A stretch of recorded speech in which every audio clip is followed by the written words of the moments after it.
All right, welcome again to Social Distillation, the submarine still of the internet, where we attempt to drop the bead and pour white lightning straight onto your brain. What do we talk about today, Samo? Well, we're going to lead in with some football because we're in the playoffs, and yeah, that'll be short, sweet, and fun, as except for you because you're a Dallas fan. But then we're going to talk about administrative bloat, and I had to modify a shirt for today because only adult boobies make me smile, and we're going to talk about Epstein documents. So, Oh, geez. Yeah, so we'll start off with a little bit of fun first because then we're going to get kind of ranty. I also wanted to talk about RFK Jr., but let's wait for that for next week because, like we did with the Epstein thing, we should let it marinate and I should do a little digging because there are some particular things I want to dig up to debunk. Because my takeaway after the Iowa caucus was crap. Now I have to vote for a Kennedy. Ugh. Eighth well, grade me is rolling in his grave right now. did you see Vivek dropped out and then immediately gave a speech at the Trump rally? So. Yeah. No, There, no one should be surprised. That's why he got so few votes because he was very obviously a Trump surrogate. Whether he meant that or not, he was very obviously a Trump surrogate. So why vote for him if you're just vote for Trump? Yeah, watching So his town halls, I think he was expecting America First to be one and two, and that's what he was hoping for. And when he came in fourth, well, I mean, still from a nobody, no name mhm, household to eight was it 8% of the vote? That, that mhm. that's that's pretty significant considering he's Yep. only 38 years old. So Yeah. Well, it's hopefully he's not going anywhere because as much as I'm unsure about him, I do like what he has to say and the way he says it because he's talking about the things that matter in a way that is convincing and persuasive. And so I hopefully he's not going anywhere, but we'll leave that for later. Um, because we do like to let these things marinate. Also, well, and I we'll have New Hampshire and Carolina by the next time we talk too, I think. So that'll yeah, I that'll was be a, trying to remember when those were. that'll be a Um, better indicator. but something I don't want to let marinate because it pisses me off is football. Um, I haven't listened to the local guys much, so I don't know what the reaction is. I also don't know what the, technical analysis is, because one of the guys, one of the guys on the local radio is a former scout. He was with Green Bay when they won their Super Bowl in the '90s, and then he was with Dallas in the awful early 2000s when they couldn't win more than 4 or 5 games every year. Um, and so he always has some pretty good technical analysis, X's and O's wise. And that was, I was curious your takeaway because to me that game was inexplicable. It I You know, I'm going to give my honest opinion, and I was completely wrong to begin with. So take this with a grain of salt, but I think I know why I was wrong. So I have no problem being wrong as long as, I can figure out, okay, why were you wrong? What did you miss that you should have got mhm, right before? And what I forgot about was youth and energy, man. mm, Green Bay is the youngest team in the league. They had a chip on their shoulder, and they kind of backed into the playoffs, but they won their way against easy teams, but they won their way into the playoffs, mhm, beating Minnesota, and I think who did they beat at the end of this? Chicago. So not the toughest of opponents, but games they had to win to get in. So they right. had momentum. They're young, and momentum means more to the young teams. And Dallas was a little complacent. We're at home. We're the number 2 seed. We're playing the number 7, and I don't know what was up with their defense, but Green Bay just had so much energy they refused to be stopped. Dallas scored. What would they score? 35, 30, 30 something It points. ended up being 48-30. Okay, 30 points should win you most games. Uh-huh. 30 points should win you most games. So Especially with a defense that finished in the top five in a lot of categories.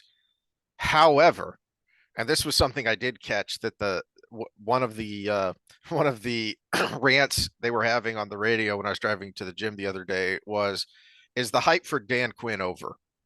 And I got to thinking about it, and just statistically, I had the Dallas defense in our fantasy league, and they finished as one of the top scoring fantasy defenses and one of the top statistical defenses. But that was mostly from the first half of the season. Mm-hmm. One of the reasons I couldn't believe Cleveland was available, and one of the reasons I picked them up, is because in the second half of the season, Dallas defense was not doing as good as they were in the first half. And that was horrifically evident Sunday with they played man most of the year, and for whatever reason, they were playing a very soft zone that was not working. And I don't know why they didn't go away from it after the first quarter. It, ultra conservative play, which you get with these older coaches. And I made a comment to you while we Yeah. were texting back and forth that the model that, and I'm thinking of past Belichick versus present Belichick, Mm-hmm. and some of the more successful coaches that are there now, Harbaugh and Shanahan, to be the most specific there. Belichick used to be the breeding ground for new coaches, and he before that was the Parcells tree. Mm-hmm. The and so he was a breeding ground for young coaches. They would do well, go somewhere else, and become a head coach. But then at some point, I think it was around the time Brady was ready to go, he started rehiring his old coaches. And he ended up being an old coach club, not a new up and comer club. Mm-hmm. Where Shanahan every year Shanahan's losing offensive coordinators, quarterbacks, coaches, defensive coordinators because he's hiring young, explosive talent, and then they're making a name for themselves and going somewhere else. Mm-hmm. And doesn't always pan out. Ours is working out well for us, but we'll see it. We'll see if but it. but the number of coaches that have panned out, that was something I meant to talk about the last time we talked about football, and I forgot about it, is the way Belichick has ended. I wonder if we have to reevaluate greatest coach ever, because I got to thinking about it, and there's uh there's an old kind of parable, martial arts parable about a student who comes back to challenge his master, and he defeats him, and all the people hail the master as the greatest ever. Wait a minute, I won. Yes, but I taught you. Mhm. And if you look at the Shanahan tree, starting with Papa Shanahan and then to Kyle Shanahan and all the people that have worked under him, that has been a very successful coaching tree. When you look at all the different people that came out of there, not just the head coaches like um, uh, Kyle Shanahan and McVay and now D'Amico Ryans, but then a lot of the coordinators. Didn't the Texans offensive coordinator come from Yeah, he was the the Shanahan quarterbacks tree? coach. He was the Yeah, quarterbacks coach last year at San Fran, and Miko recruited him to be the OC for us. yeah. So you look at that, and I think you make a good point about um, the young people who are looking at things differently and perhaps better suited to take advantage of the new NFL, which is not the NFL we grew up with. Mm-hmm. Um, I do still think my cranky reaction at the time was fire everybody and hire Belichick. I do think that would work for the Cowboys because you can't. Dak Prescott and CeeDee Lamb both had arguably MVP level seasons in the regular season. They were both that good. And to be that bad for the playoff game is inexplicable. You didn't suddenly start sucking when you Mm-hmm. have a regular season that good. And to me, that is a coaching and a culture problem. And I Well, think it's the also again, I think let's not downplay Green Bay and youth and Mhm. that just that mentality of we're going to come out swinging and we're not going to stop swinging. Game plan isn't 1-2, 1-2, back them into a corner. Game plan is go for the knockout. Yeah. And the hell if they get a pick six here or there, we're gonna just keep slinging that rock, and that's our Yep. best advantage. And you get away with a clean game, and you have that mentality. That's the result. If there had been two pick sixes for Jordan Love that day, everybody would be second guessing the coach's strategy. Mhm, They would have been like, you were too reckless. You should have played a little bit safer. You can lull Dak to sleep.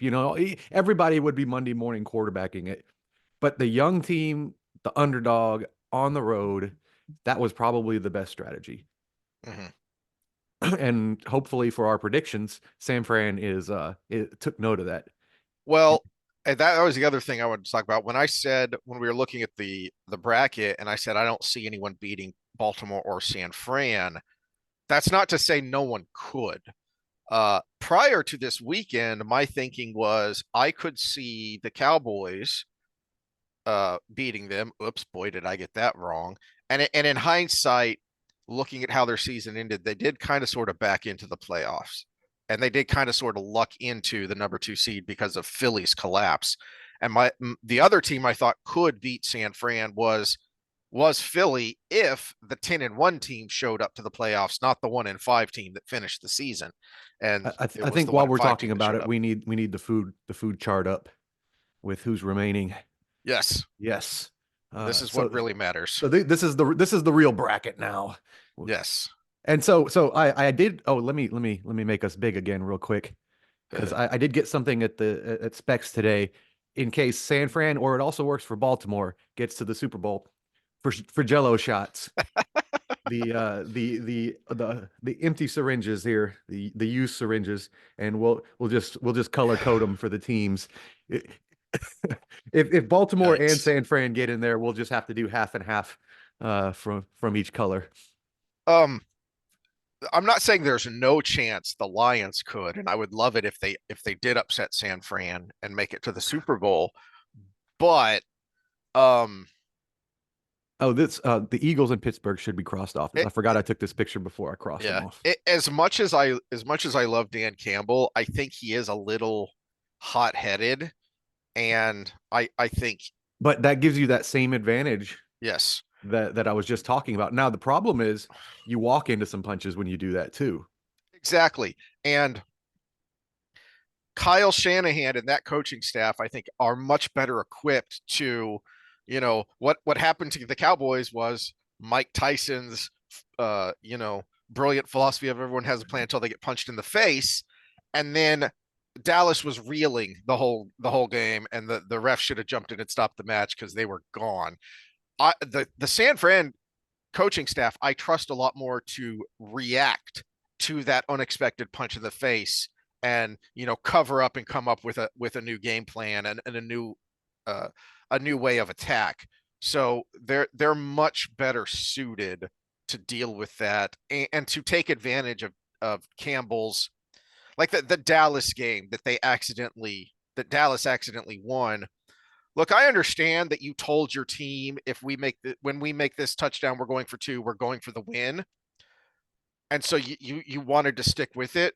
But at some point, after the second penalty that made you have to start over, it's okay.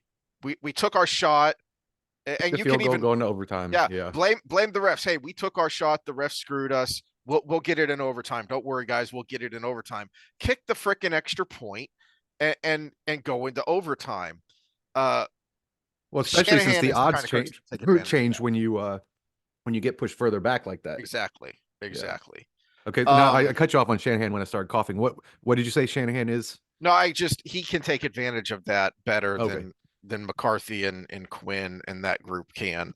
Um, on the AFC side, I could see, especially since they went into the playoffs with a lot of momentum and they look like they're firing on all cylinders. I won't be shocked if Buffalo beats Baltimore.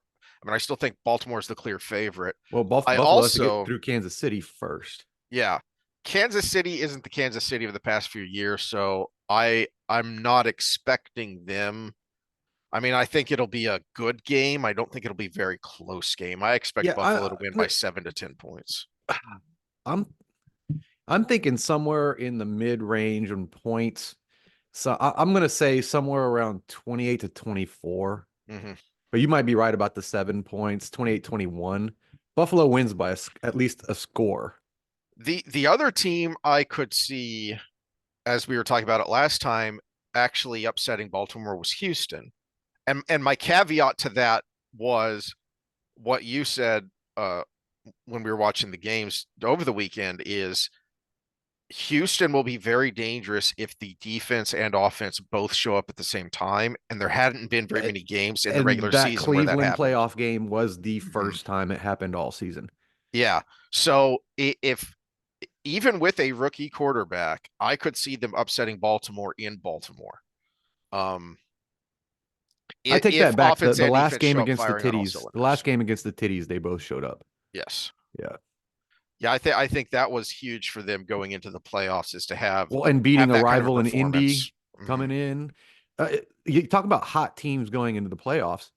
There's Detroit, uh, Green Bay, and Houston are the hot teams going in. Buffalo.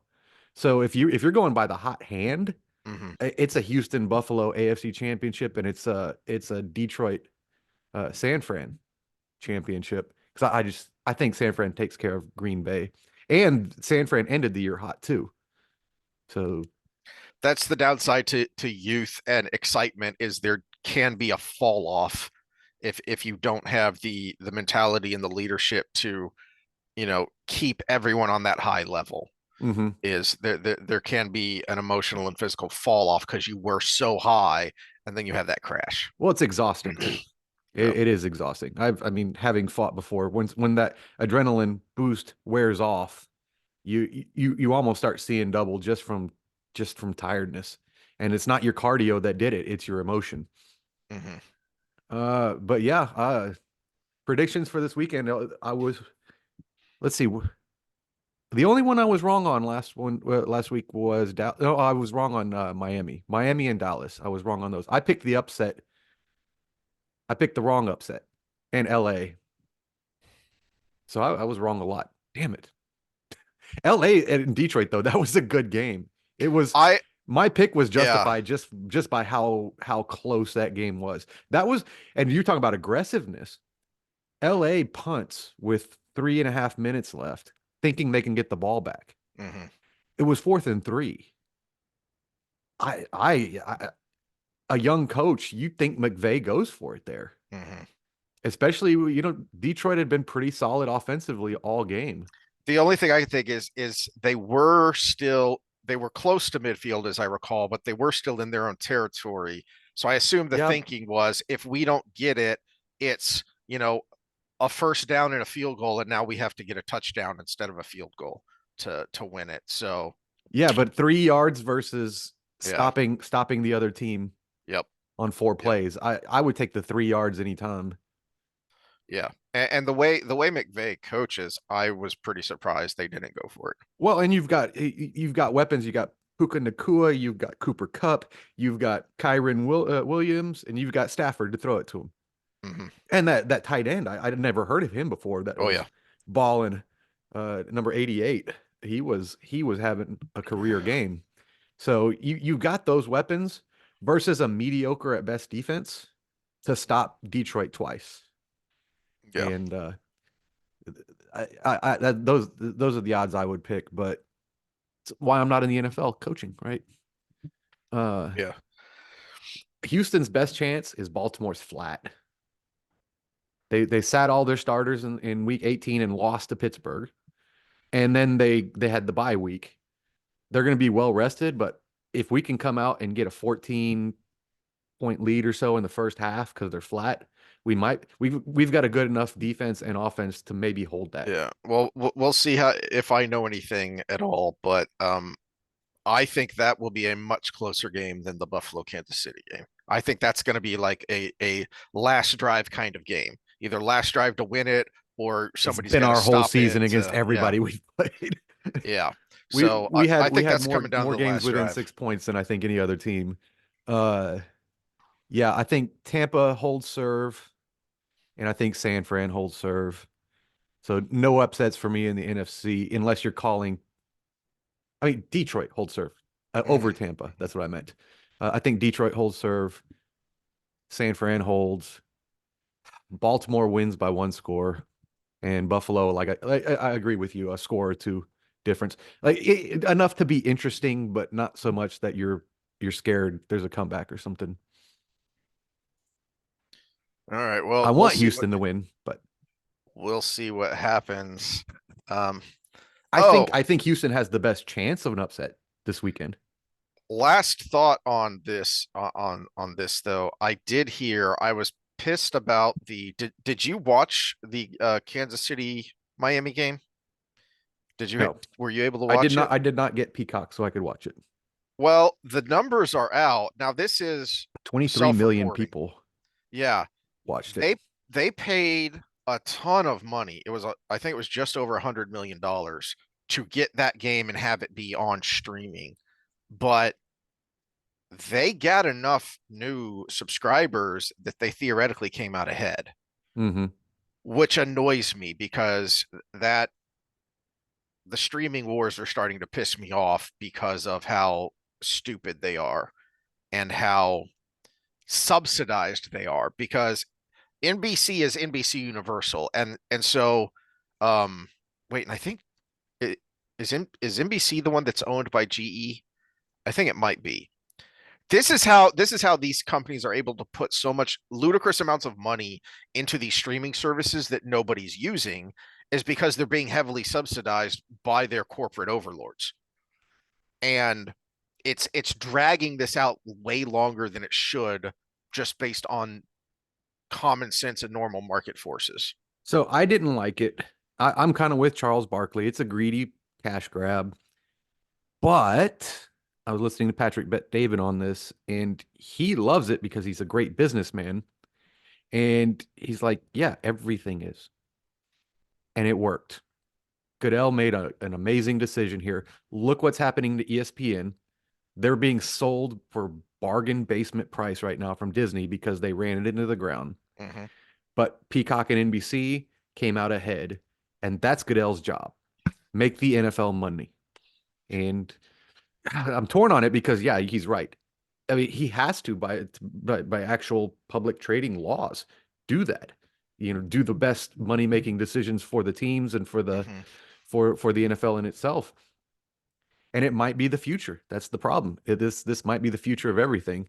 Well, and there's a reason Hulu for the last 2 years has just been smothering football games and baseball. There were a bunch of when I was watching the World Series of Hulu has live sports because live sports is just about the only thing terrestrial television has left Hmm. because so many people are pulling the plug, but you still need it if you watch a lot of live sports.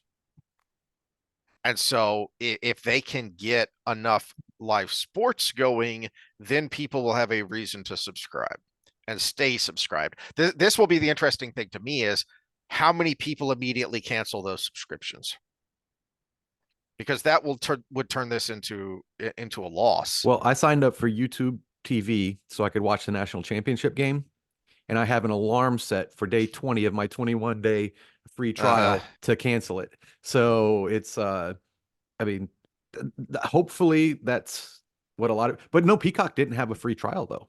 Exactly. Yeah, I didn't Yeah, realize that either they until I heard it people talking was about it. because I was going to do that. I was going to use an email address to get the free trial just to watch the game, and I was like, "There's no free trial option here."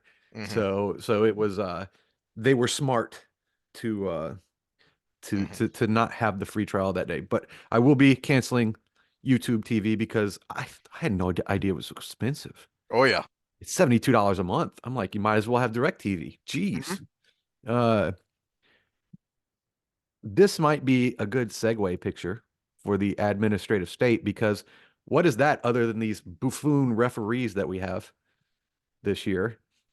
Your your Dallas Cowboys Yeah. benefited from that earlier this year, though Detroit messed up too because I watched the version where you could hear everybody and 68 comes out, declares to the ref. The ref announces 70 is eligible. And Detroit needed to say, no, 68 is eligible, not 70. They needed to come back in. So the ref dropped the ball. Hmm. But then Detroit had a chance to do it because they announced over the loudspeaker that 70 declared eligible. And especially 68 and 70 should have known, wait, that's the No, wait, wrong wait. No, number. no, no. Yeah. Yeah. But Dan Campbell should have also noticed. Jared Goff should have noticed. Anybody on that team should have said, no, no, no. We said 68 is eligible. But you know what that reminded me of was the remember the Detroit Pittsburgh game on Thanksgiving way back in the 90s. All right, coin flip. Oh, the Heads coin or flip, the coin the flip, heads or infamous tails. coin flip. Tails. He called heads. It's What? No. tails. And even Detroit was saying no, he called tails. He the infamous coin flip. Oh, But that that's is. what that play reminded me of. I was just like, Mhm. no, we all heard it. We were all there. Even the Mhm. other team is saying, no, they won the coin flip. And the ref is insisting, nope, nope, you won the coin flip. What do you want? You won the coin flip. I to me, the high integrity thing to do there probably would have been like, Pittsburgh, what do y'all want? We want the Mhm. ball. Okay, we'll defer to the second half. You know, that probably would have been Well, it the was overtime, so and that was before they changed the rules. So Detroit just drove the field, kicked a field goal, game over. yep. Yep. So that oh, I still Oh, remember Jerome Bettis's face. yes. Oh, The poor bus. You bus. don't piss off the bus. What? uh Secondary topic that I kind of wanted to go into, but maybe for another day. We'll see how the playoffs go out. But I was really thinking about, especially in the AFC. NFC is fine. Everybody's either a dome or a Southern team. Mhm. But in the AFC, Houston's kind of getting screwed here. We got to go to Baltimore and then either to Buffalo and Kansas City. There is no good option here.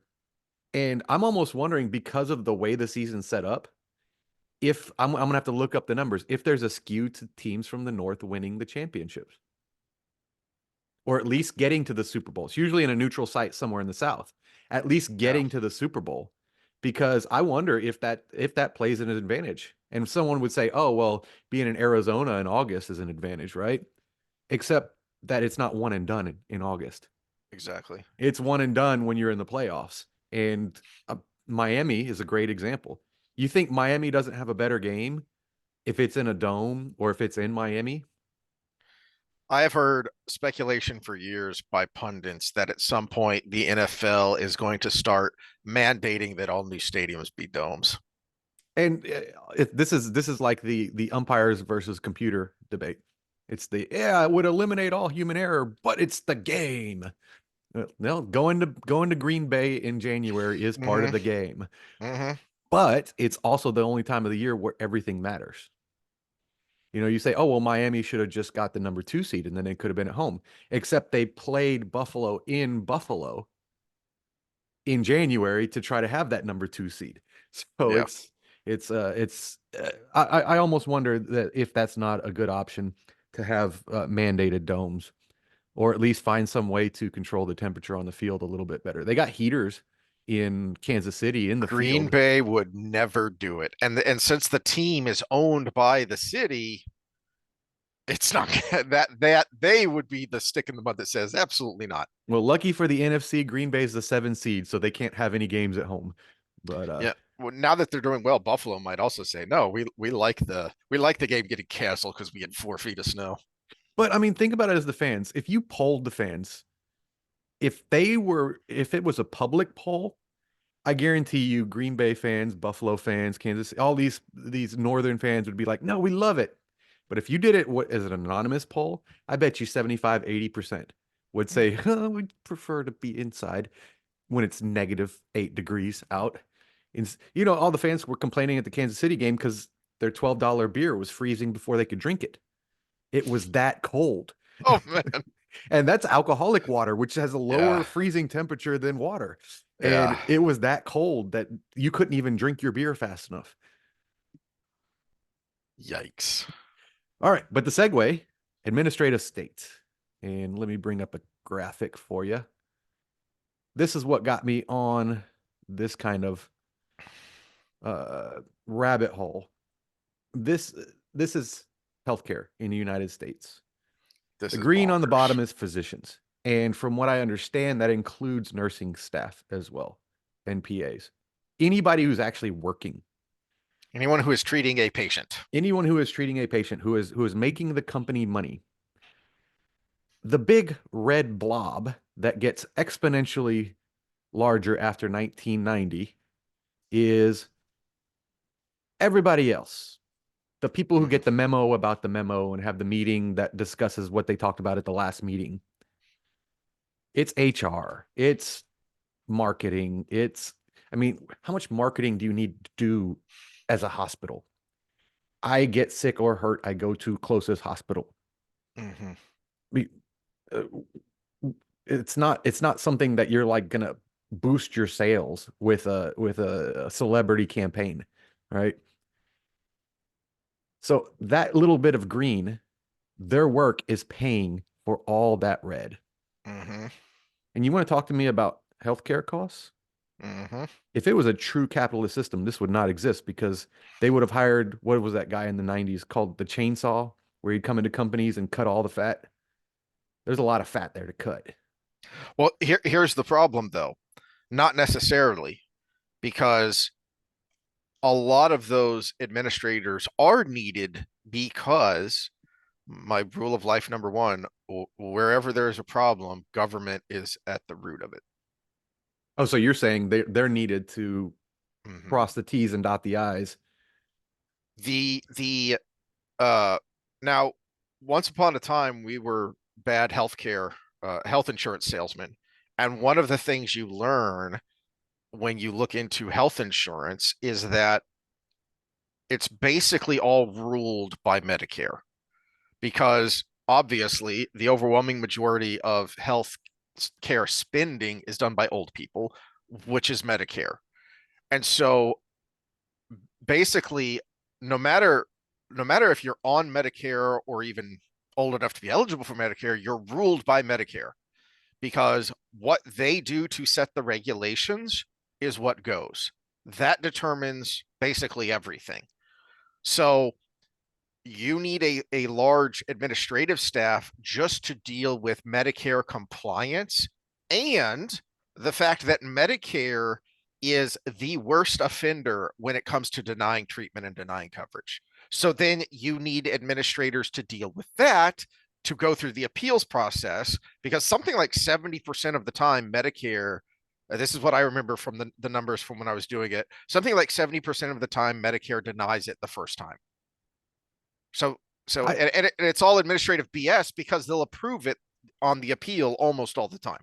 I should have got this. I should have researched this a little bit better, but I was flipping through the Twitters while I was on the toilet this morning for my morning business, and that's why I didn't take notes. But there was a graphic that somebody that I fought, Marty McCarthy, I think he was real a big he was a big voice for Johns Hopkins during the pandemic, and it was something like 80% of Americans support a form of transparent billing system for hospitals and Medicare and insurance companies and everything, where you can go in and you can see the insurance price, the cash price, everything, which you think you do. Because Mm-hmm. I was just at the dentist not that long ago, and they had to put a filling in, and they went through, and you're watching them go through the billing system, and they're like, okay, you're going to be responsible for $32 of the whatever it was, and it's all right there. Insurance responsibility, this is what it costs, this is the difference, this is what you have to pay today. But then you get something in the mail later Mm-hmm. that is, well, here was the cost, this is what insurance wants to pay for it, this is what you paid for it, and this is the difference. Mm-hmm. And it's like, well, no, why isn't it not? What is wrong with your billing system that you didn't get it right that day? Or what is wrong with the insurance company that this is even a thing? Yeah, my analogy for that is it's like going out to eat, and then 2 weeks later, you get your food, you eat your food, you Yeah, pay your salt bill, you salt leave. prices were up, and you two had the weeks later, you yeah. get a bill that says actually your bill was this, and now you owe us $47 more.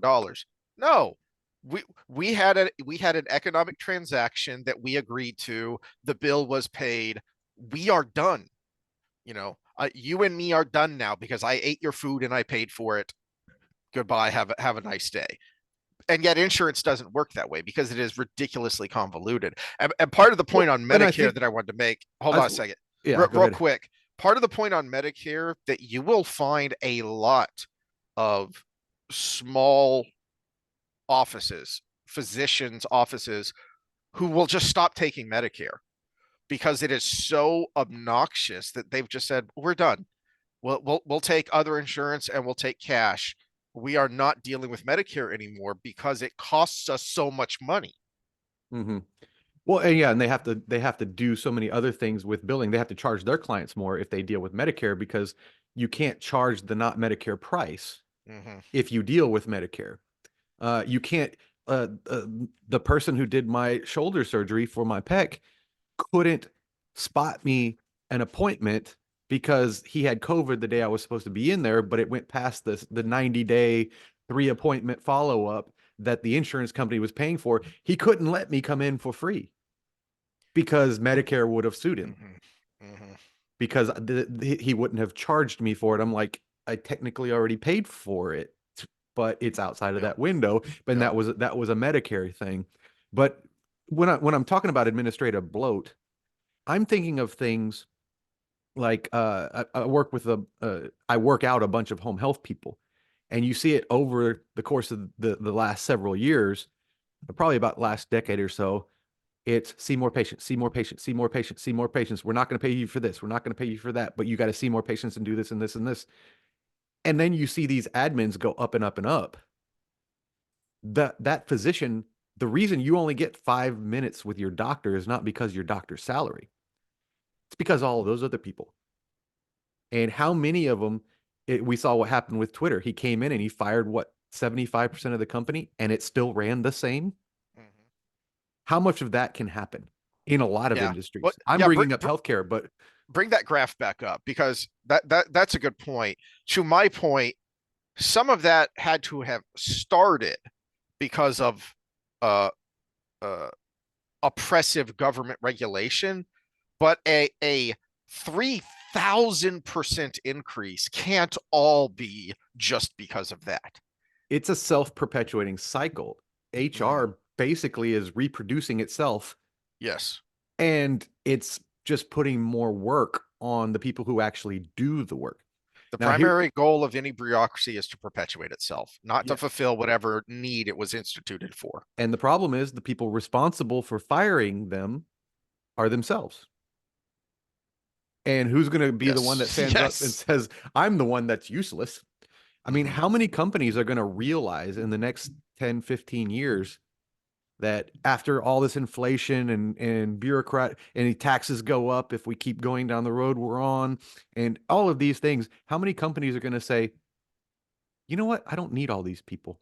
Exactly. This is what astounds me because, I remember, I think the first time I heard about this was in the 90s of, And just because we're talking about the laptop class, I'm going to bring in a new graphic.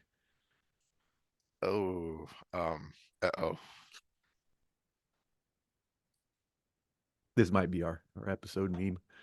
Anyway, um, a third party HR to handle all of the technical, legitimate, useful things that HR is supposed to do of, you know, payroll and benefits and managing all of that stuff. You can get a third party who specializes in that to do it for you and do it much more efficiently. And then you don't need all the BS part of HR that goes along with it. How much of this is diversity, equity, inclusion? Mm-hmm.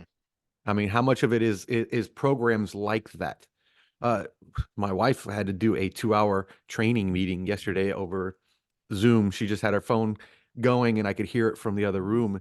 And I was like, oh my God, what is the whole point of this? It was like peer peer accountability review, something or another training. And I'm like, you work alone in your office. What peer accountability do you have to have here? And why is this a 2 hour meeting? I think they're just trying to justify their paycheck by putting together a PowerPoint and talking Mm-hmm. into a microphone. Uh, I was at her Christmas party, uh, and one of the people that got up to speak to talk about how great everything is was the diversity, equity, and inclusion officer. She introduced herself as that. And I'm Ugh. looking around the room, and not only do we live in Houston, which is a minority majority city, so it was a minority majority room from that demographic standpoint, but also from a gender and equality standpoint. I was the minority in the room Hmm. from pretty much every angle you can look at it from. And I'm like, what's the point of your job? It's done. Your job was done already, I think. Why are you Yeah, needed? it's a good point. To tell the one or two people that look like me how bad we are? I don't know. Yes, yes, that is exactly her Realistically, job. but yeah, that how much of that fat is are those jobs? Uh, I don't know. It's your point is valid that some of these people are Hmm. needed, but you just look at, I mean, people, things were running before 1985. Yep. Think, the government bureaucracy hasn't changed much since the Reagan era when it comes to the medical industry or pharma. So why didn't we just have a similar curve going up? It's as the consumer, as a taxpayer, this is the problem. Now, the bad part of it is if we rip that band-aid, how many jobs are lost? Because this is not just healthcare. Oh no. And this, let's pause for a second because your internet is funky and may need a second to calm down because you're Oh, really, am I glitching? You're not on yeah, my end, and it's recording on this the computer. the sound is fine, but your the video is very uh off. But that'll lead me into my segue for Epstein and my thoughts on that and why it matters. Plus I need more coffee. Okay. One quick thing before we move on. I wanted to speak to this from a business owner standpoint because I am one and I used to run a business. And the big beef here is what are you bringing to the table? What are you doing for the company? Are you an asset or are you a liability? And my point was most of that red is a liability to the company, especially when you take into account the dumb decisions they make. This is the quality product you get from these social sciences majors that go into these administrative positions. You know, apologizing for recommending assisted dying to someone who comes in with suicidal thoughts, or great business decisions like this. Join our team. Oh Font, yeah. font choice matters, my friends. Uh, I mean, I might join that team as long as, I mean, it doesn't specify if you're giving or receiving. I don't know, but but yeah, that's it makes me think of this meme here. This is what admin is. To me, this is Oh. what administrative bloat is. It's putting the freaking wheel dolly in the shopping cart. The shopping cart is not needed. Most of that big red area is Mhm. not needed, whether it's healthcare, whether it's the education system. I'm looking at my tuition, my $1,000 a month I'm putting into school. That's 75% of that is going to not my professors Mhm. or not the building itself. Um, and this is oh Yeah. oh. And yeah. So you touched on something I was thinking of while I was warming up some more coffee. Is the real problem with HR as it exists now is the same problem as bureaucracy, governmental bureaucracy as it exists now. It's not that it exists per se, it's that they're running things. It's like what one of the best, the things I liked about Vivek Ramaswamy the most was when he said, I'm going to, just X percent of, I can't remember what he said, was it like half or something of all, 50% day one. 50% day one, all Yeah, governmental workers you're gone. flip a coin. Your social security number ends with a positive or negative or positive. Excuse me, a odd or even number. You're gone. And he made the point that, look, these are our employees. Public sector employees work for us. If we can't fire them, do they really work for us? Who's actually the boss here? And so the problem is that, this DEI administrator is making policy that everyone has to follow. It's not just that she's doing a job as indicated by the CEO or the board, president, owner of the company, whatever. It's that these people are making policy that everyone has to follow. That's where it gets absurd. And then the other problem, and this is where it may seem like an odd segue, but this is the segue to the Epstein stuff, is that the tendrils of this run through every facet of our society, because it's not just about HR. It's not just about medical HR. It's not just about everything HR. It's them. It's middle managers everywhere. It's the educational institutions that tell you you need these people and then give them the bachelors and masters and PhDs to say, look how smart they are. They need all this as well. And then you have all these people organize, a lot of these groups organize into, unions or packs or whatever. So then they're feeding into the political machine as well. These tendrils are so deep that it has become almost impossible to do anything about it systemically. Yeah, and again, are you a liability or an asset to the company? These same people that I'm talking about here that are liabilities of the company are the same ones that are taking another 30-minute potty break in the middle of their shift, sharing memes on Facebook that say things like, uh, can you imagine the audacity of my manager asking me to do something here at work? And it's like, yeah, this is where social media should work against everybody. Because if I'm a boss and that comes across your feed, you're gone. See ya. Bye. Don't let the door hit you on the way out. You obviously are costing my company money because, and you don't want to be here anyways. All right. So this is where I got to thinking about the Epstein stuff, um, in relation to this, and why I said last time I was glad I let it marinate, because I hadn't heard about this Aaron Rodgers, Jimmy Kimmel thing. And people are, first of all, Aaron Rodgers did not call Jimmy Kimmel a pedophile or say that he was partaking. He just said he and a lot of people in the media will be happy that this never comes out. They will be happy if it just goes away. And my first thought was, well, duh, we have it on video that that is the case. And Kimmel works for ABC, right? Isn't that the Uh, network he's on? I'm trying to remember. I'm pretty sure Yeah, I he's the think I think it is ABC because guy. ABC is channel 2 here, and I think that's what he's on. Yeah. So annoyingly, I couldn't find the raw video of this. I could only find videos of people talking about the video.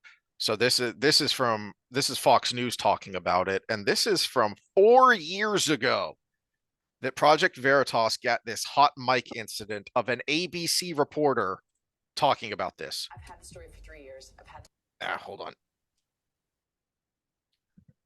this interview with Virginia Roberts. We would not put it on the air. First of all, I was told, who's Jeffrey Epstein? No one knows who that is. This is a stupid story.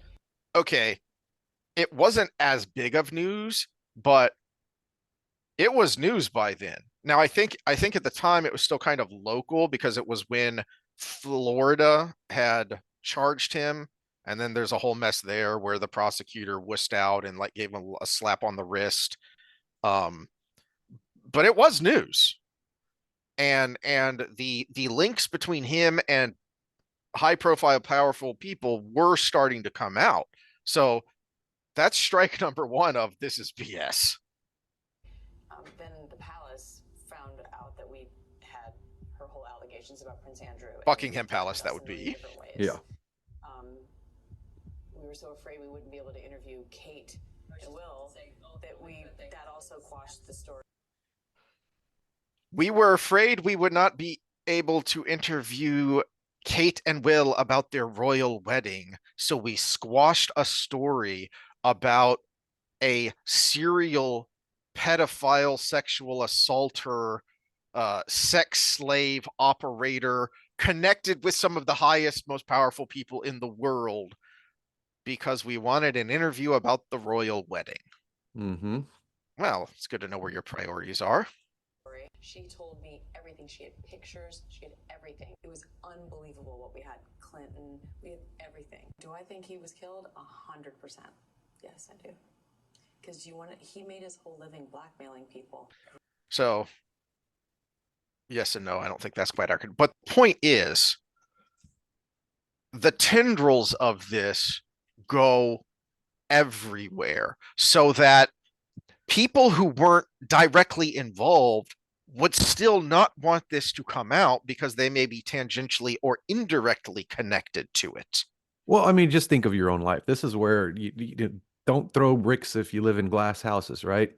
The imagine everybody you know in your life. You probably think that everybody's squeaky, at least squeaky clean enough for you to have them as part of your life. But do you really want to know? Because just by odds, if 3 out of 100 people are bad people, 3 out of 100 of your acquaintances are going to have something, and you don't want that to be connected to you in any way. So I've referenced this guy before, Sean Ryan Show. He's a good interview, long form interviewer. And a lot of, since he's a former SEAL, a lot of the people he talks to are former operators, and they talk about their time in the war on terror uh, and whatnot. Um, this guy is an investigative journalist who's the one who broke Epstein's little black book. He's the one who received it from a source. He received a copy of it from a source and is the one who released it. What I didn't know, it's a great the Franklin scandal. I had not heard about this. So the first hour of this interview, he's talking about this similar case that happened in Missouri, of all places, of this widespread uh, uh, sex ring that involved sex slavery, underage prostitutes, connected people who were trying to cover it up. And so he's done this work before. And it was because of that that he kind of shifted from the stuff he used to do to this is now his focus are these kinds of stories.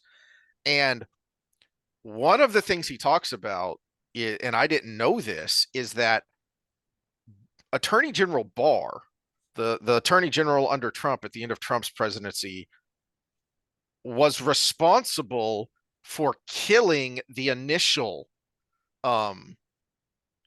charges against Epstein that the Florida prosecutor gave him a slap on the wrist. And it was because of, I wish I could remember because kudos to him, it was because of the county sheriff that the story didn't go away, because he started making a stink about it and he would not let it go, to say, this is unconscionable. Okay. So how many people are connected to this just indirectly?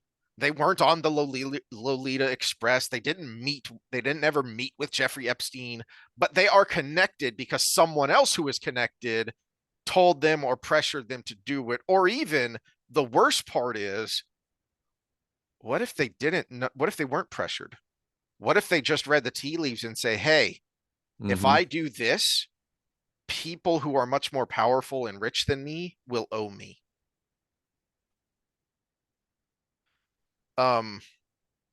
Actually, I'm not going to play this clip here. I just wanted to show it so you could go, anyone who wants to go watch it can go find it.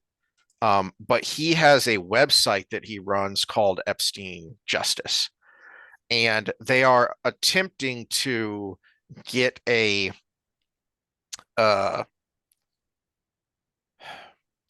basically a congressional or blue ribbon kind of commission similar to the 9/11 commission, because he thinks that's the only way you'll ever get justice for the actual victims, which was one of the more bizarre things about the Ghislaine Maxwell trial. Is, hold on, we're having a trial here about sex trafficking and underage prostitutes, and where are the victims? There are no victims. There are no Johns. It's how is she being charged and convicted when apparently nothing happened? Because we never talked about the victims and we never saw the perpetrators. And so he does run this website to help push for that.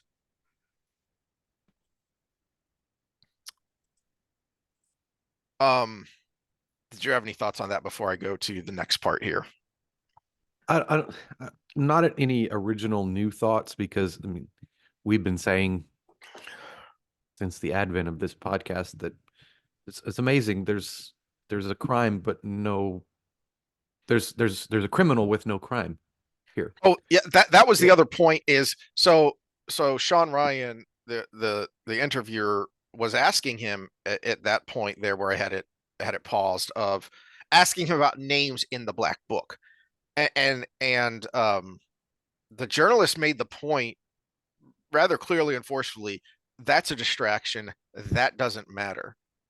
All of the only thing about this story the media wants to cover are the names because they're salacious and they can potentially score political points. If you can say, oh, look, Trump was in his black book. Oh, Trump knew Epstein. No, Clinton. Point fingers and lay blame so we can score political points. And the disgusting network of people around Epstein and why. That's what matters. That's what we should be talking about. And What stop obsessing about the names in the book. Well, what I want to see is our esteemed intelligence agency that is doing so much good work with the J6ers uh, do a sweep of the gosh darn island and find every hidden camera that was in there and see They already what's on did. it. That was another point he makes is the FBI raided that island and it is known for a fact that Epstein had cameras everywhere. Mm-hmm. And it was reported by a number of the victims who he's interviewed that he had a giant stack of DVDs of people who went to the island engaging in sex acts, which means the FBI had them. Where are they and what have you done with them? What are you doing with them? Why has nothing come out about that? But I can put a tell pin you, in. I can tell you where they're at. And this, if you want to talk about something that might exonerate Trump, I'll tell you where they're at is anybody who speaks out against what is the status quo. You know, say Nikki Haley goes full circle and not saying she's on it, but someone like her, a figure Mhm. like her, goes full circle and says, you know what? I'm not for the war in Ukraine and I'm not going to back Israel. Then the FBI is like sliding that DVD over, going, be a shame if this somehow made it onto the dark web. Or breaking news, CNN has just received from an inside source. Yeah. Yeah. And so this is why I say exonerating for Trump is he would have got that treatment a long time ago Hmm. if there was actually something on those videos about him. And actually, let me jump somewhere else first. Or the people that complain that he didn't do enough, maybe he did have a DVD slid his way. So while people are obsessing about that, there are um, there are questions that could be answered. For instance, all right, that clip was done shortly after that hot mic incident was shortly after he committed suicide. What the hell ever happened with that?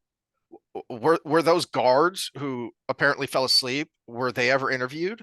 How did the cameras go out? Did was any investigation ever done? How was he able to hang himself when supposedly he was on suicide watch with paper sheets so that could not happen? There are all of these questions that were not only never answered, so far as we know, never asked. And to that point as well, um, I saw this a couple weeks ago and I texted you about it. Eric Weinstein on Chris Williamson, and there's a 15-minute clip Mhm. on Williamson's YouTube channel where they're talking about Epstein because Eric Weinstein had met him before, which I didn't know, and so I'm not going to get to it here because I'm going to focus on the start of it. But he makes the point that, well, wait a minute. He was supposedly a big finance guy. He was supposedly a currency trader and involved in all of these, international trades. And There are SEC filings for all of that stuff. Where are they? How come an investigative journalist hasn't gone and asked for those and dug those up to see? Because one of the questions about Epstein is, where the heck did his money come from? Who is this guy and how was he so rich? And these are questions that could be answered by people who know how to go dig up these things. And so we not again, not only do we not have the answer, so far as we know, the questions haven't even been asked. But I want to focus on the beginning here, where Weinstein says some very interesting things. Let's see here. No, stop that. Here we go. All right, let me pull up my notes here real quick to find my timestamps. All right, so starting here.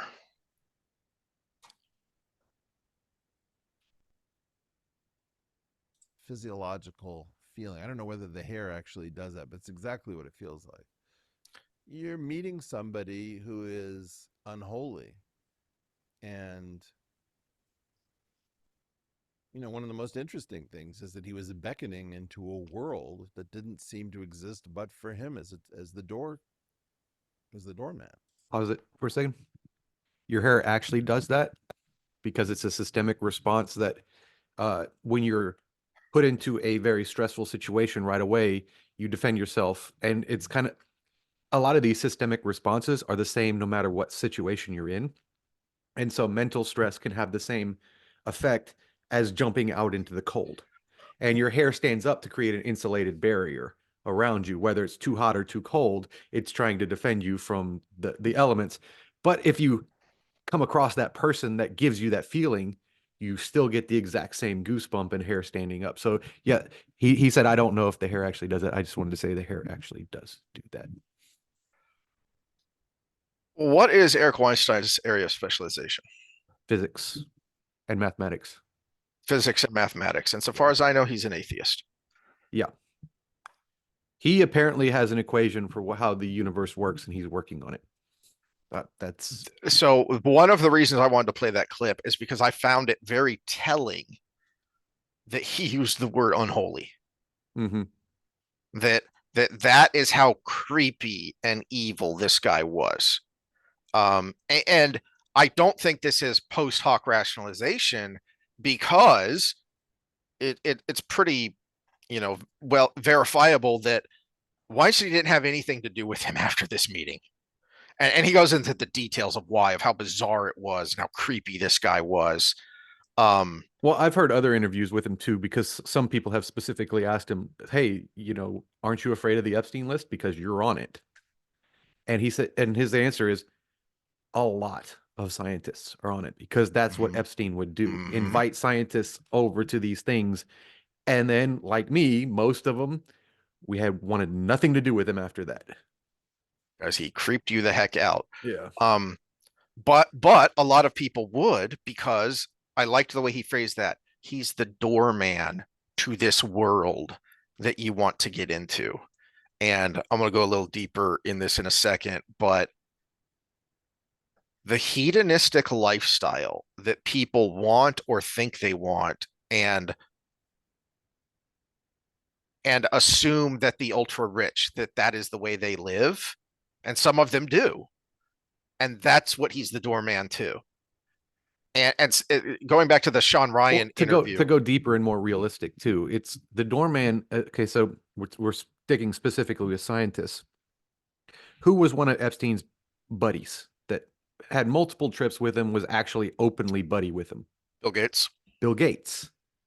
How much money, and we've gone through this ad nauseum with talking about COVID research, how much money did the Bill and Melinda Gates Foundation, through different companies, put into the scientific community in the form of grants? Oh, yeah. I could see, as a grant-seeking scientist, would want to schmooze to Epstein so you can get that UNICEF money, that foundation money, because your name popped up on a list of, oh, that's one of the good scientists. That's one of our guys. He's going to do what we want him to do.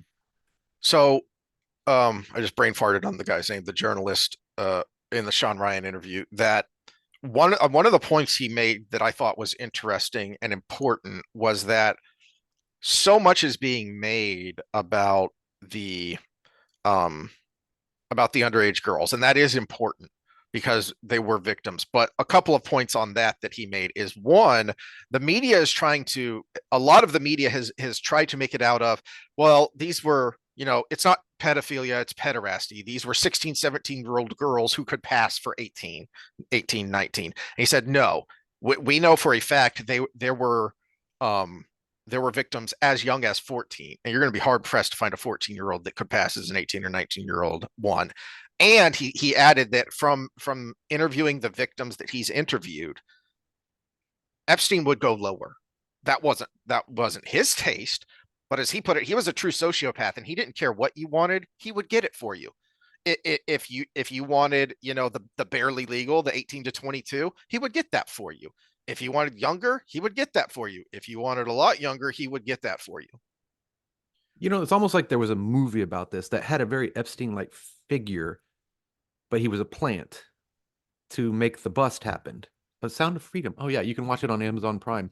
Go reward Amazon Prime for actually showing it by watching that movie and send a message. But yeah, that the sociolite they had come in and play the part. That was Epstein's role. He was that person. He was that person that put on the show, that got all the girls in, or the kids, not just girls. I bet you there were boys too. And it's just, someone asked me how people, why people do these kind of things, and what were we talking about? But I brought up Massage Watson. Oh, we were talking about Michael Vick, and someone was like, what the hell, dude? Why are you going to do this bad thing with dogs?" And the answer is, there's no thrill in normal when you get to a certain point. Massage Watson could get any girl in the club by walking in and people knowing who he was and throwing a little bit of money around and popping some bottles. He wanted the girl that said no. And that's why he got in trouble. And it took a long time for him to get in trouble, because a lot of those girls that said no, that he still did something to, took a long time to come forward, because when you're that powerful, you have the lawyers, you have the muscle, yeah. You're the one. Every woman's afraid of their reputation being damaged, even if you're not even if you're not a famous person. Every girl's afraid of that. That's inherent, that's biological.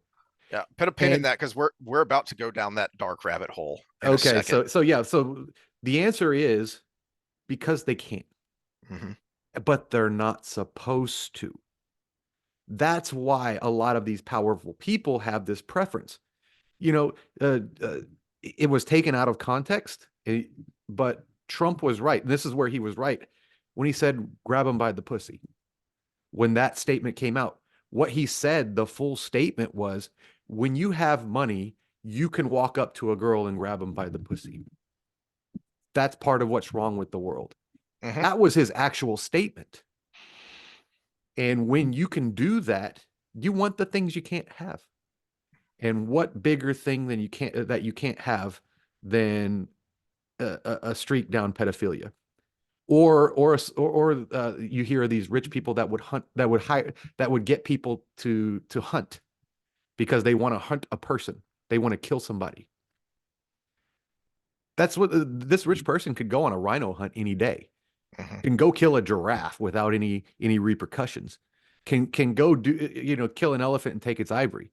But to hunt a person, that's the thing I can't do in any country. So that's what I want to do. It's the mega version. It's the furthest down the spiral you can get of the Massage Watson case.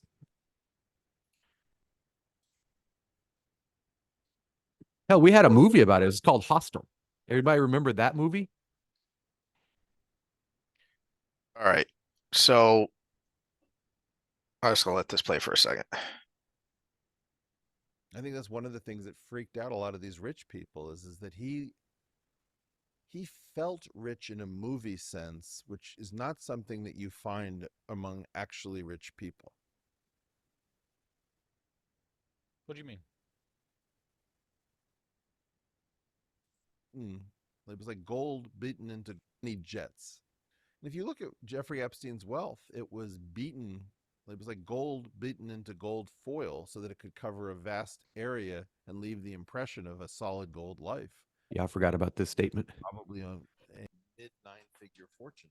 And all right, so he goes on to say that he probably had a mid nine-figure fortune, which is a heck of a lot of money. But and Weinstein knows lots of rich people, and just from the outside looking in, knowing famous rich people in the news as any of us would, people with that much money don't live like that.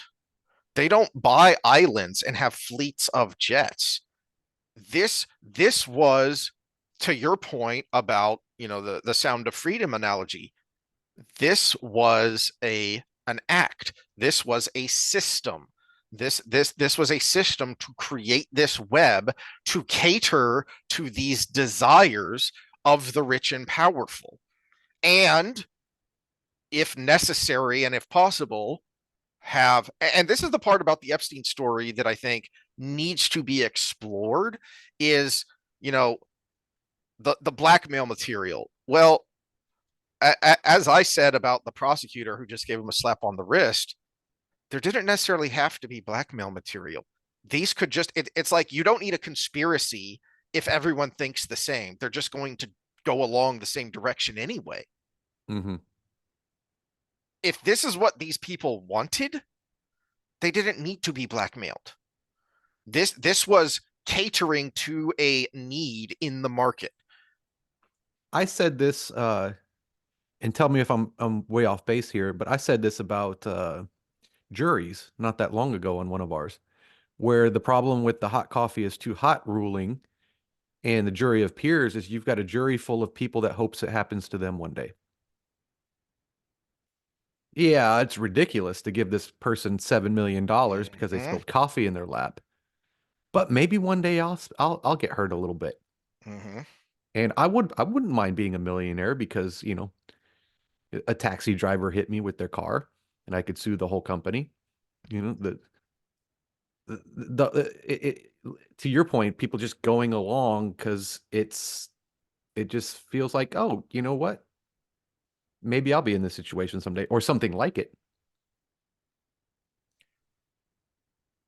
All right, last clip from this.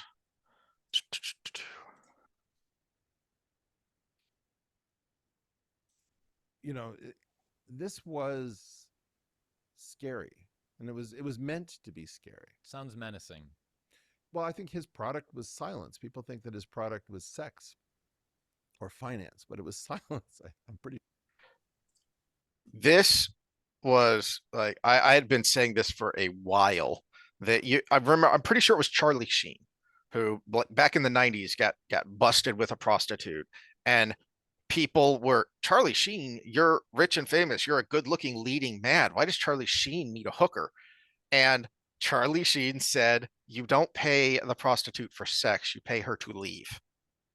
Mm-hmm. That's a big part of what this is about, is wanting this hedonistic lifestyle and wanting it kept quiet.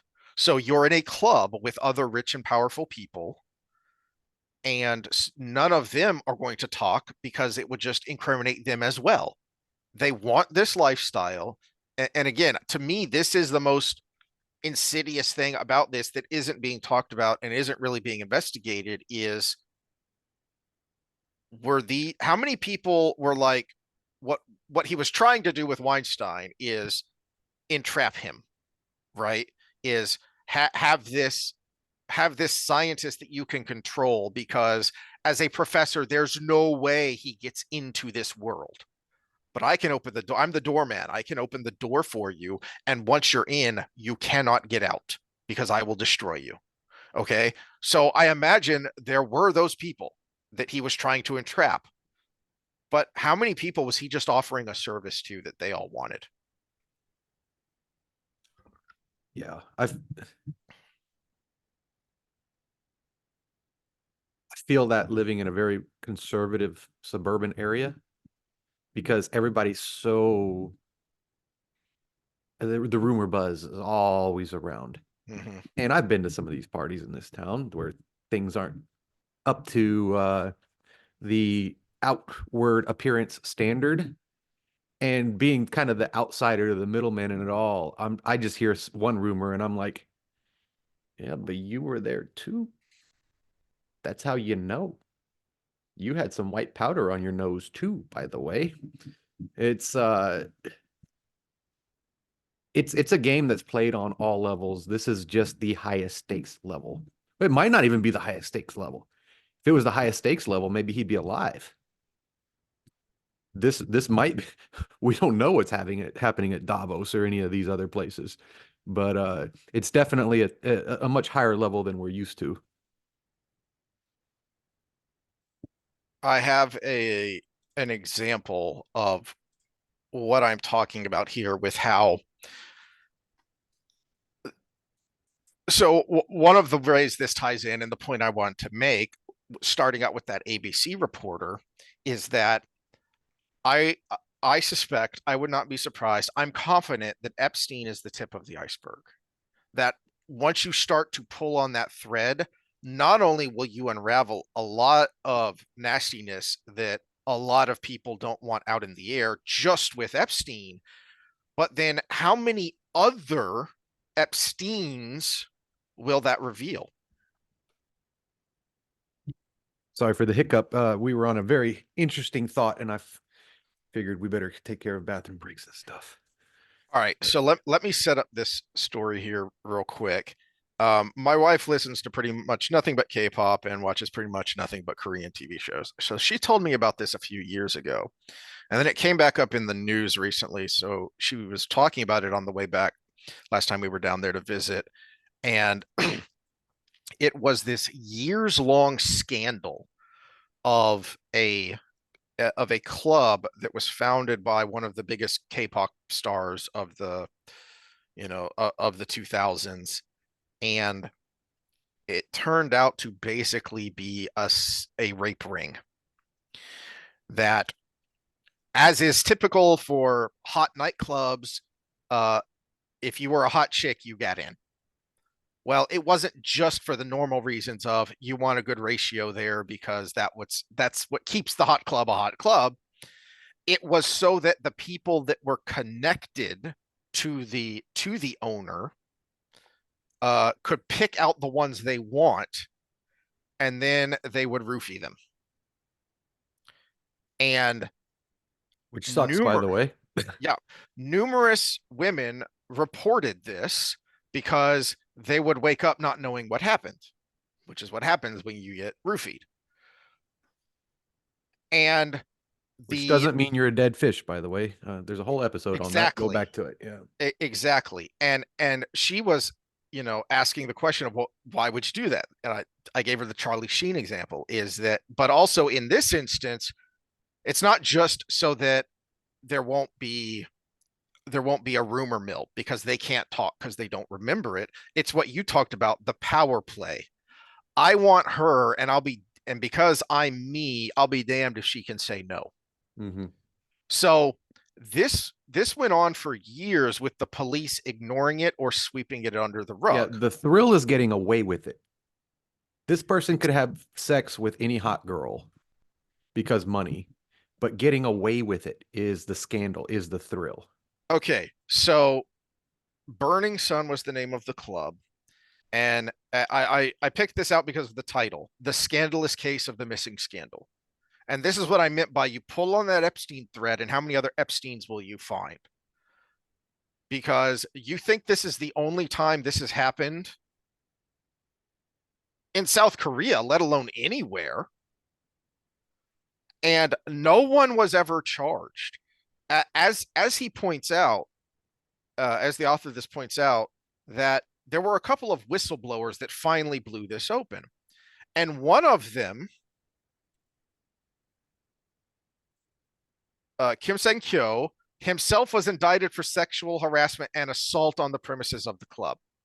This is the guy that that made the first big crack in this, because whatever happened here, maybe they gave her too much or whatever. As you've pointed out, when you get roofied, you're not out of it. Well, this woman was. And this guy saw a woman being dragged away, and he went to try and stop it. And the club manager and bouncers beat the ever living crap out of him. It is on video that he got the ever living crap beat out of him. He has doctor's reports to show he got the ever living crap beat out of him, and they charged him with assault. The other whistleblower, where is it?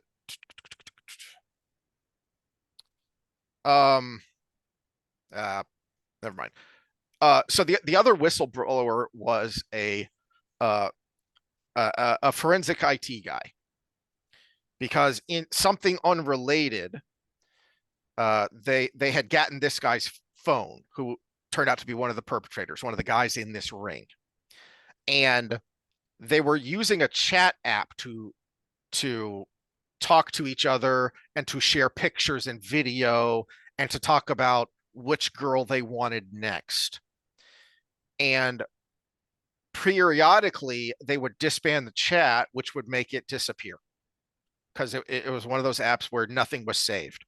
Well, except this one idiot stayed in the chat, so they had everything. And this forensics IT guy, once he unlocked the phone and started seeing everything, he was horrified. But before he could give his report, the police said, "Case dismissed, nothing to see here." And it wasn't until later, where some more allegations came out, that this guy felt safe enough to leak this to the press. And still, almost no one was charged. In fact, the owner of the club, he finally went to jail for just under a year for gambling.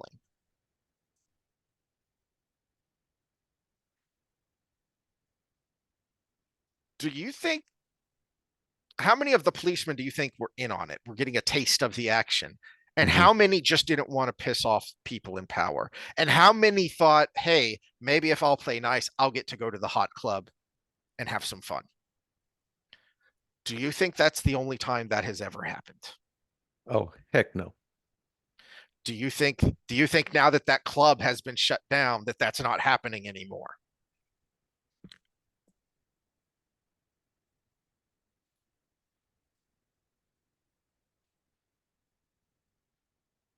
I thought you were on a interesting point about Epstein being the tip of the iceberg, because I was just thinking of kind of scaling kink.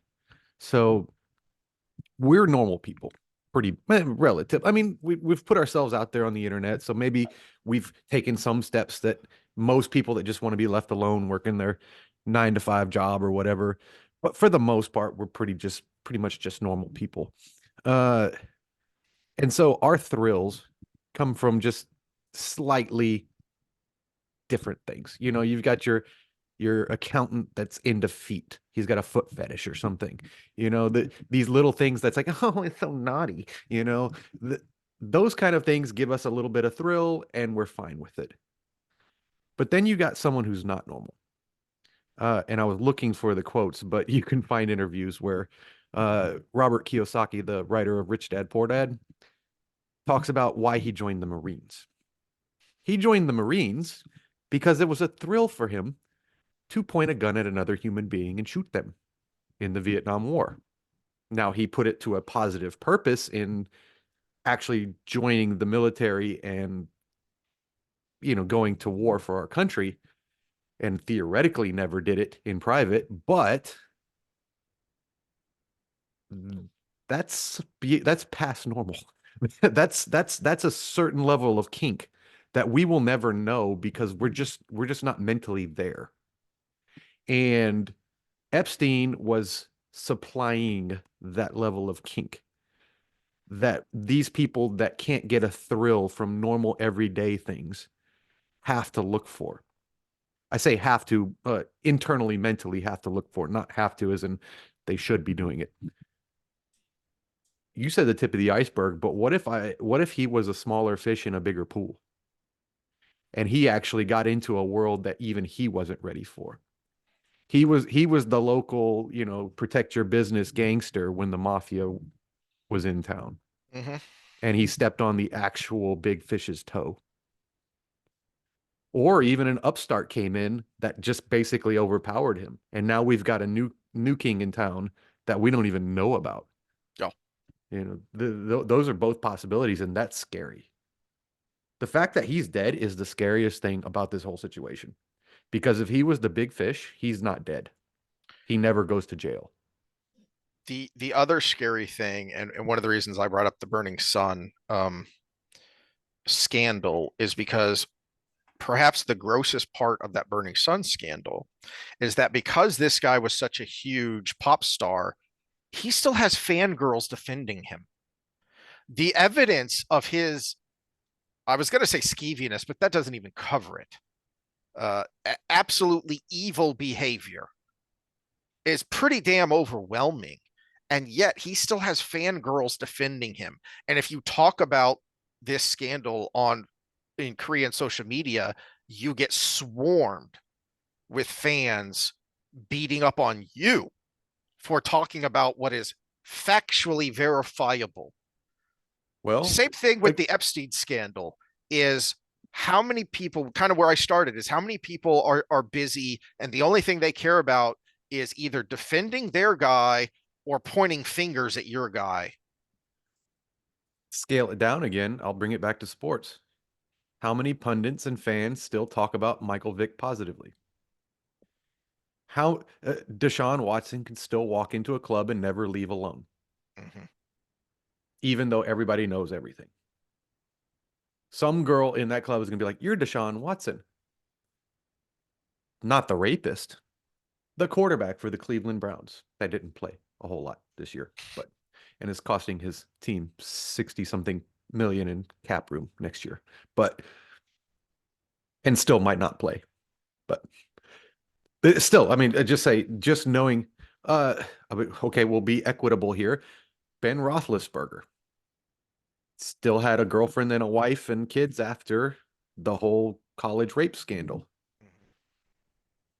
It like you said, it's never going to change at all levels for all people, and the bigger you are, the more easy it is for you to get away with it. Just because of that dynamic. If everybody said Epstein, you're the devil, all at once, he has no power. Mm-hmm. And that's where the big picture point I wanted to make with all this and why I connect it to the administrative state and the bureaucratic rot is because it demonstrates a utter lack of moral strength societally in the culture at large and in general, that we don't have enough moral fortitude to stand up and say, not only is that wrong, but you need to be held accountable and we will hold you accountable.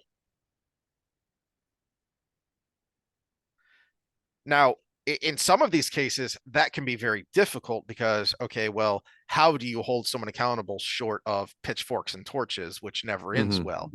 Well, and this is where I don't think the Epstein case plays into it, because the big scandal is the fact that they won't release the mhm. things they have. Well, but here's where I was going though is um Glenn Beck made a good point a while ago about the Hunter Biden story is we have dozens of verifiable crimes that he committed that have not gone out of the statute of limitations. Where are the local prosecutors? Why are you waiting for a congressional hearing committee to do something about this? You go do it. He committed crimes in your district.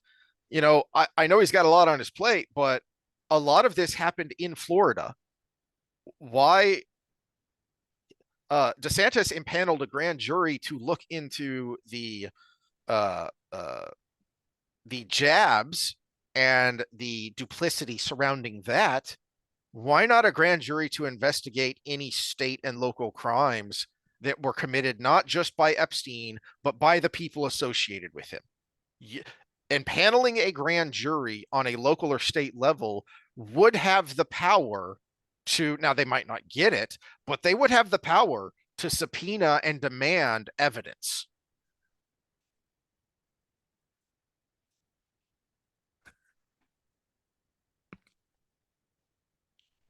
Except, again, small fish in big ponds. The AG there is looking up the pipe and is saying, "Oof, this might be bad for my career." Mm-hmm. This Well, that's why I say it's on, in this instance particularly, it's on DeSantis, because he has fired people before. So if you don't have an attorney general that will do it, fire him and get one who will. Well, I go back to my comparisons of Texas and Florida. DeSantis has been a lipstick lesbian. He has said all the right things when it came to COVID, but you really look at the stances he took. Not only did other states do it first, but they were a lot of safe stances. They were very politically advantageous, where it looks like you're being brave, but there was very little risk in it.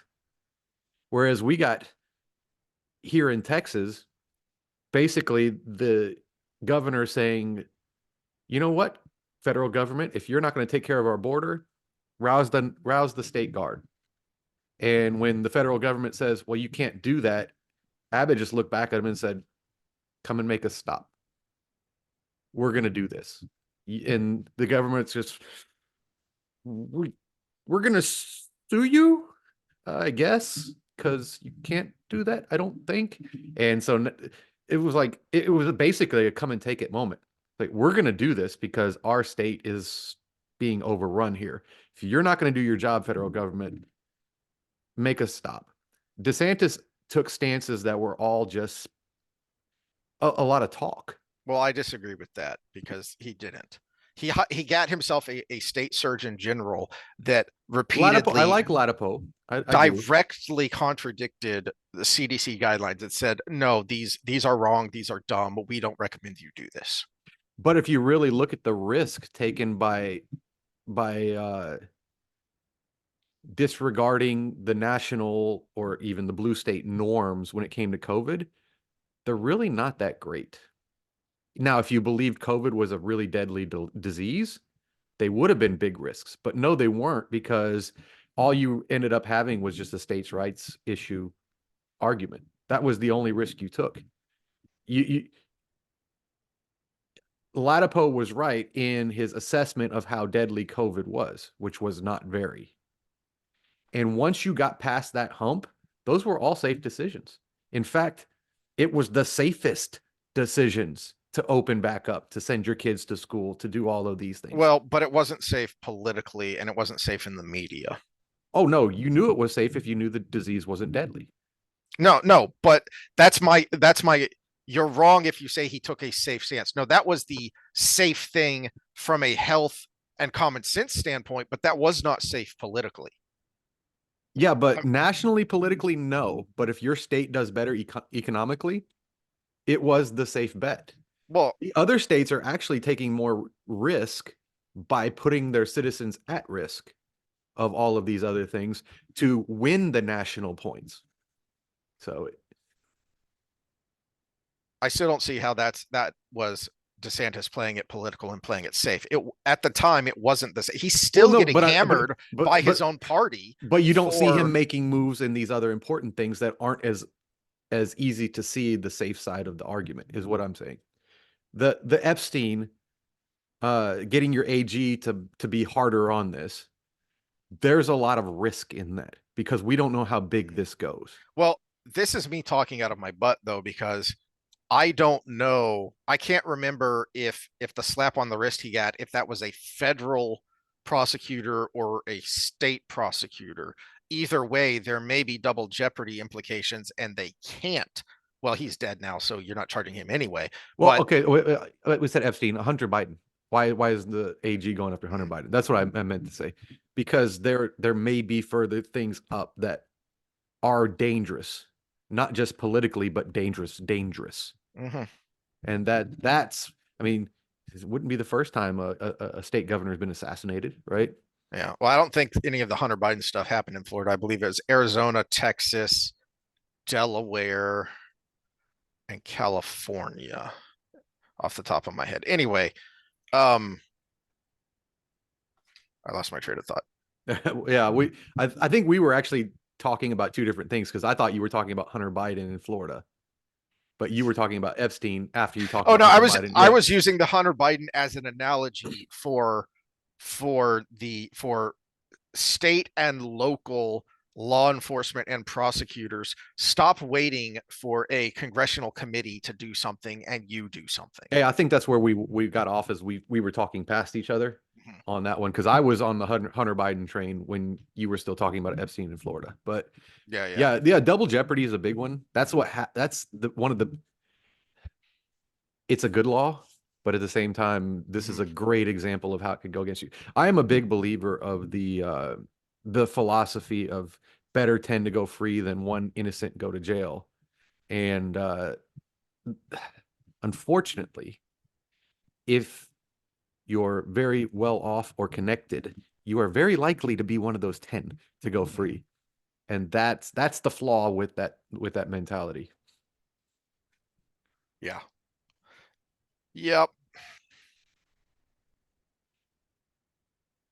Well, that's all I got. Yeah, that's a good place to end. That's a wah wah wah. Wah, wah. Yeah. But yeah, we'll see what happens after playoff football this weekend. Uh, we will reconvene on Friday, which is our Wheel of Time day. Are we going to get through it? I think we can I think because we can. Yeah. it's a lot of action, so we'll be able to skip through a lot of stuff and just talk about the themes and the big points. And next social episode, do we have anything lined up? You said you wanted Well, to let something marinate. What was that? the RFK Jr. Okay, RFK Jr. Yeah, and we'll have a better idea of what's going on in Mhm. New Hampshire Yeah, and Carolina by that point. When is Super Tuesday? the Super Tuesday's in March. It's in March. So we still got Yeah, a ways before the big day. dog, And chill out. Texas is part of Super Tuesday, I think. Yes, yes, it is. And you know what? I really don't know what I'm going to do now because I was going to originally vote in the Democratic primary for RFK. Well, that changed. So then I was going to vote for Vivek in the Republican primary. Well, now that's changed. Yeah, actually, we will have some more to talk about because the New Hampshire primary is Tuesday. So we'll have a little bit to talk about Wednesday with that. I do want to help me remember specifically because it came up from a dingbat friend who says annoying things that hurt my brain. Is he brought up the stupid RFK Jr. is an anti-Semite bullshit. Try not to cuss, but that pisses me off. Isn't That he in that whole support of controversy. Israel in this? It was because of the things he said about COVID that apparently that makes him racist. And we were all racist for learning about sickle cell when we were in school. Well, then Yeah, freaking break. if you disagree with Brett Weinstein, you're an anti-Semite.